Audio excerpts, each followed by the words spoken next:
Durante décadas, millones de personas crecieron viendo una vecindad donde el tiempo parecía no avanzar. Un patio humilde, paredes descascaradas, risas inocentes y personajes que parecían eternos.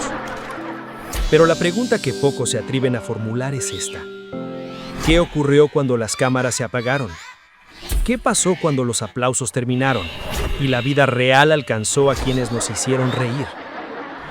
¿De qué murieron los personajes de El Chavo del Ocho? Para entender sus muertes, primero hay que entender sus vidas, porque ninguno de ellos fue solo un personaje. Fueron sobrevivientes de guerras, enfermedades, pobreza, sacrificios y en muchos casos, del olvido. El Chavo del Ocho nació oficialmente en 1971, pero sus raíces están sembradas en un México marcado por la posguerra, la desigualdad y la migración. Muchos de sus actores no tuvieron una infancia normal, ni estabilidad, ni lujos. Algunos crecieron entre carpas de teatro, otros escaparon de dictaduras, otros vivieron toda su vida luchando contra enfermedades silenciosas. Y eso se refleja en pantalla. ¿Era casualidad que los personajes fueran pobres, huérfanos, solitarios, adultos que fingían ser niños? ¿O El Chavo del Ocho era en el fondo un retrato disfrazado de comedia? Don Ramón, el hombre que cargó demasiado. Ramón Valdés nació en 1924, en una familia numerosa y humilde. Desde niño aprendió que la vida no regalaba nada. Trabajó en lo que apareciera. Vivió con carencias económicas y durante décadas nunca fue protagonista. Siempre estuvo a la sombra de otros. Hasta que llegó Don Ramón, un personaje desempleado, endeudado, golpeado por la vida, pero con una dignidad que ningún rico del programa tenía. ¿Actuaba Ramón Valdés o simplemente estaba siendo él mismo? Lo que pocos saben es que mientras millones reían, su cuerpo ya estaba pagando un precio altísimo. Años después de dejar El Chavo, su salud comenzó a deteriorarse rápidamente. El diagnóstico fue devastador. Cáncer. No uno, varios tipos de cáncer al mismo tiempo. Cáncer medular, cáncer de próstata. El 9 de agosto de 1988, Ramón Valdés murió a los 63 años en Ciudad de México. La causa oficial fue clara y múltiple: paro cardiorrespiratorio, provocado por el avance del cáncer. Murió relativamente joven, murió sin grandes fortunas, pero murió convertido en un ícono eterno. Y aquí surge la primera gran pregunta: ¿por qué el personaje más querido fue uno de los que más sufrió fuera de cámara? Pero Don Ramón no fue el único. La bruja del 71, una sobreviviente del fascismo. Angelines Fernández no nació en México. Nació en Madrid en 1924. Y antes de ser actriz, fue guerrillera. Con tan solo 12 años, luchó del lado republicano en la Guerra Civil Española. Vio morir amigos, vio caer ideales y tras la victoria de Franco, tuvo que huir para salvar su vida. Llegó a México como exiliada. ¿Te imaginas cargar una guerra en el alma y luego interpretar a una mujer solitaria que ama en silencio? Durante años, Angelines trabajó en cine, teatro y televisión, pero el mundo la recordaría como Doña Clotilde. Su final fue duro. El 25 de marzo de 1994 murió en Ciudad de México. Las causas oficiales fueron claras y múltiples: trastornos de la conducción cardíaca, insuficiencia respiratoria aguda, insuficiencia renal crónica. Su cuerpo simplemente ya no pudo más. ¿Puede una persona sobrevivir a una guerra pero no al paso del tiempo? La vecindad parecía un lugar donde nadie envejecía. Los personajes se repetían una y otra vez como si el tiempo no pudiera tocarlos. Pero fuera de cámara, el reloj avanzaba, sin piedad. Y uno de los primeros en sentirlo fue el hombre que representaba la autoridad, la educación y quizá la mayor contradicción del programa: el profesor Girafales. Respeto en pantalla, soledad en la vida real. Rubén Aguirre nació en 1934 en Saltillo, Coahuila. Antes de ser actor, fue ingeniero agrónomo.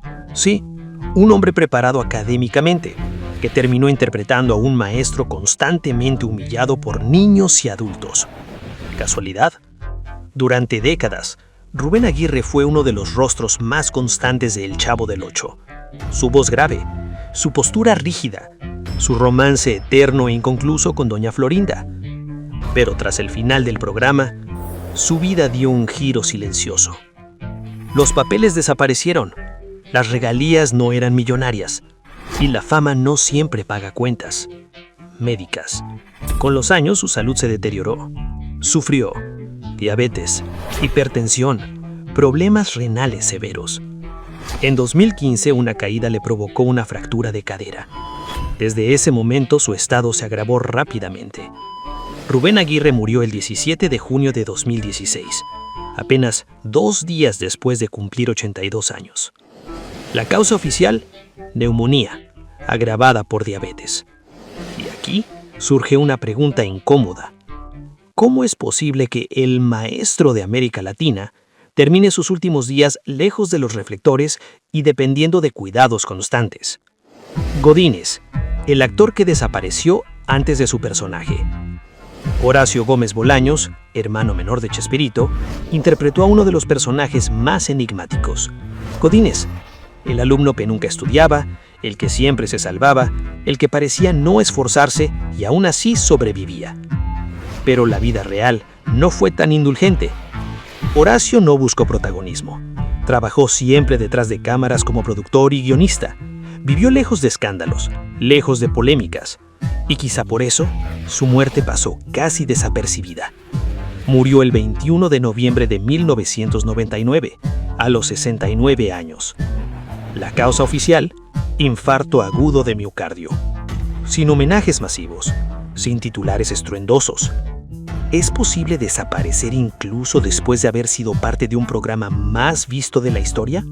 Hasta este punto, hay un patrón claro. Ninguno murió joven, pero ninguno murió realmente en paz. Enfermedades crónicas, años de desgaste y una industria que pocas veces protege a quienes la sostienen. Y entonces aparece un personaje que rompe el molde.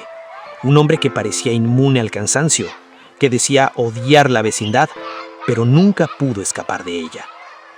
Jaimito el cartero. Es que quiero evitar la fatiga. Raúl Chato Padilla nació en 1918 y cuando llegó al Chavo del Ocho ya tenía más de 60 años. Su personaje tenía una sola misión en la vida: no cansarse. Una frase que provocaba risas, pero que con el tiempo se volvió inquietante. Raúl Padilla vivió solo gran parte de su vida. No tuvo hijos, no acumuló grandes riquezas y paradójicamente terminó viviendo en una casa de retiro para actores. Murió el 3 de febrero de 1994, a los 75 años. La causa oficial, diabetes, con complicaciones múltiples. ¿Fue casualidad que el hombre que más huía del esfuerzo terminara desgastado por una enfermedad silenciosa? Chespirito, el hombre que sobrevivió a su creación. Roberto Gómez Bolaños nació en 1929. Fue ingeniero, publicista, escritor y terminó siendo uno de los comediantes más influyentes del planeta. Pero con los años su salud se deterioró. Sufrió Parkinson, diagnosticado públicamente, problemas respiratorios severos. Sus últimos años los pasó alejado de la vida pública y con movilidad limitada. Murió el 28 de noviembre de 2014, a los 85 años, en Cancún. Y con su muerte, algo se cerró para siempre. La vecindad no se demolió, no fue clausurada, no desapareció. Sigue ahí, pero vacía, porque el Chavo nunca fue la escenografía, fueron las personas, y cuando ellas se fueron, lo que quedó fue un eco.